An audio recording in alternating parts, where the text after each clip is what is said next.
Lock in, it's time to win. What it do, YouTube? This your boy TimGoinWin with another Marvel Rivals banger. And yes, Season 0 has taught us that there's no stranger to overpowered strategies, tactics, and of course, characters in Marvel Rivals. But Season 0, that was preseason, warm-ups. That means that playtime is over. Season 1 is now here, the first official season of Marvel Rivals, and with it, a new era. And we're about to witness a meta like no other, with a hero like no other. Let's talk about it. Oh, me? I'm TimGoinWin, a Grandmaster on PS5, console game stand-up, and the leader / coach of the faction, the Winners. My faction went undefeated inside the Marvel Rivals Championship on our way to a top 64 finish, using tactics and strategies to dominate our opponents. And I want to teach you how to do that coming up this season in Season 1. And there's two things that will define the first half of this season: Storm and triple support. I'm going to be showing you how you can use these two things to your advantage so you can go ahead and win. So before we get started, make sure you like, comment, and subscribe to the channel to make sure that you're up to date on all the best tactics to win. Because them other guys, they're going to teach you how to play the game. I'm going to teach you how to win the game. Without further ado, let's jump into the video. First, Season 0 in the overall dev philosophy on balancing. So the dev straight up said inside a dev blog earlier that they would prefer to actually buff things opposed to nerfing things. And I agree with this wholeheartedly, because imagine having a hero and that hero getting nerfed to the ground. That's not a fun player experience. And that's why Marvel Rivals have been doing something that a lot of hero shooters have failed at. While others have been chasing perfect balance and harmony, Marvel Rivals has been chasing the hero fantasy, the power fantasy. You got to remember, this is a hero shooter. Heroes comes first, meaning that you have to make sure that the heroes can shine. Now with Season 0 specifically, that was kind of the testing ground outside of all the betas and alphas to see exactly what kind of balancing that the game was going to do going forward. And Season 0, the short brief time we had, a lot of characters that we thought initially were weak turned out to be some of the most game-breaking characters in the game, a la Wolverine. At first thought to be an afterthought until people started watching YouTube, people started seeing the play style that he had, and now ask any Vanguard, the #1 thing they hate seeing coming out of that spawn room. But also we had synergies and tactics such as Hella Hawkeye or Luna Mantis that dominated inside ranked gameplay. A lot of people called for a lot of nerfs, but none were inside sight. If anything, all they did was buff other characters and do slight tuning to those characters. And with Season 1, it's more of the same. But back to the Wolverine thing, there was another character that was similar but didn't really catch on until now: Storm. Now let's talk about Storm before versus Storm now. The thing about it is, Storm was always low-key goated. The problem is that the perception is Storm wasn't good. So before Season 0, in Season 0, Storm was actually pretty goated. I had multiple conversations with my team and I was telling them Storm is already okay.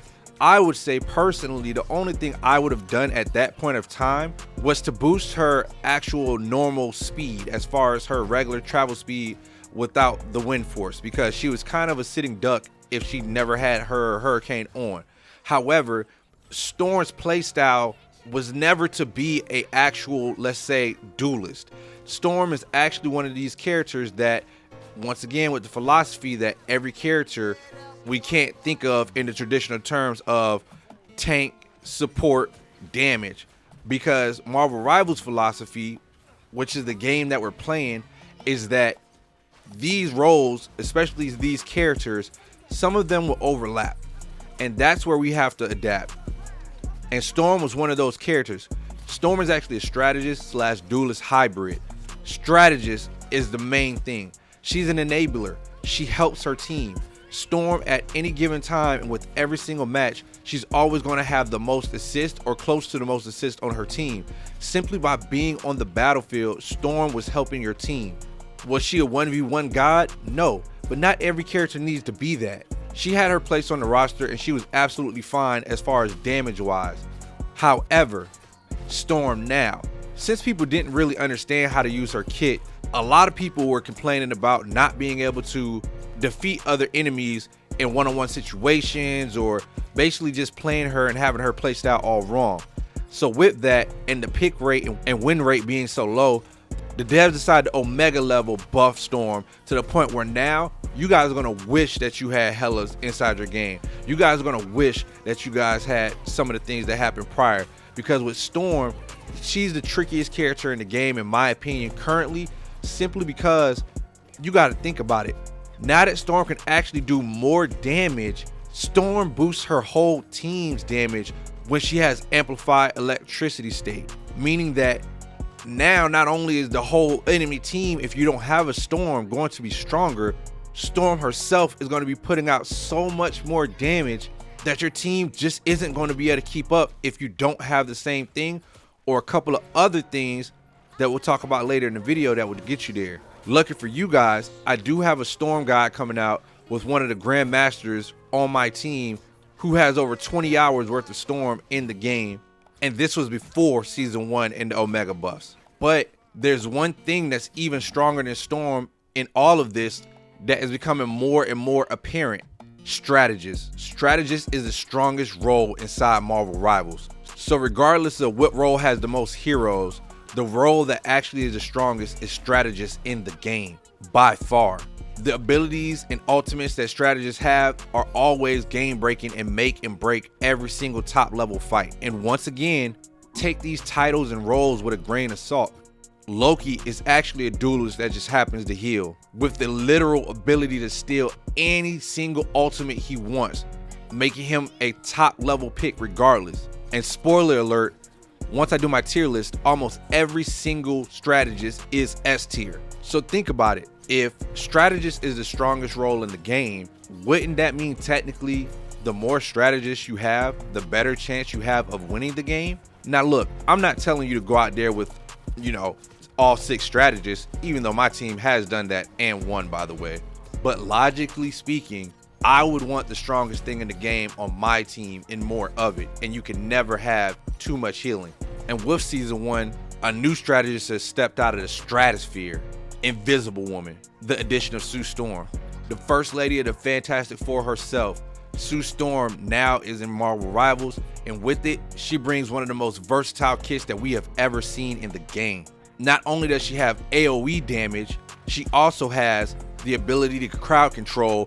She also has the ability to escape any situation by simply going invisible at any time, to surprise a team inside attacks by being invisible and engaging. She also has piercing damage that heals your teammates at the same time. She also has an ultimate that rivals Mantis, if not better, which adds even more sustain to the game, and more importantly, changes the entire game. Because now that Sue Storm is here, a popular thing that top tier players would do would actually be to ban Luna Snow, simply because Mantis and Luna Snow staggered would actually create a ripple effect, meaning that, okay, nothing's just gonna die for about 45 seconds, because by staggering those 2 ults, those team fights would last hours and hours and hours and hours. Okay, I digress. Maybe not hours and hours and hours and hours, but those team fights be going on forever. But now with Sue Storm, that's just not gonna work, because okay, you banned Luna, so let me go ahead and just play Invisible Woman. Oh, you banned Invisible Woman. Okay, well, I'll just play Luna. Oh, you banned both of those. Okay, I'll just play Mantis and Cloak and Dagger. Oh, and by the way, now you have to deal with Hulk and Iron Man at the same time. Now you have to deal with Hawkeye and Hela at the same time, even inside their quote-unquote weakened state, still formidable and can take over a lobby. So with the addition of more characters, it's going to be harder to actually counterpick, and even inside the high ranks, negate these picks in the first place, because you're going to have to leave some type of vulnerability open. But if that's going to be what's going to be prevalent going forward, you got to do what you got to do: win. How to take advantage of both Storm and triple support. So boom, I'm gonna break it down like this. The game at this point is all about ultimates. It's not even about the team fight no more, because Storm, outside of already being great, the one thing she used to be good at was her ultimate. So now the game is going to be broken down to how fast can Storm get her ultimate, how quickly she can dispose of the enemy backline with that ultimate or any other team wiping ultimate, or how quickly you can cycle your support ultimates to counteract these team wiping ultimates. Now, the best way to do that is, how about just have 3 strategists? Because now if you have 3 strategists, literally think about it. Let's say you have a Loki, Luna Snow, and an Invisible Woman. Luna Snow, unless you have a Iron Man, unless you have a Moon Knight ultimate, which actually now can actually kill Luna out of her ult, or unless you have a Scarlet Witch by some chance, which in higher ranks you see less and less of.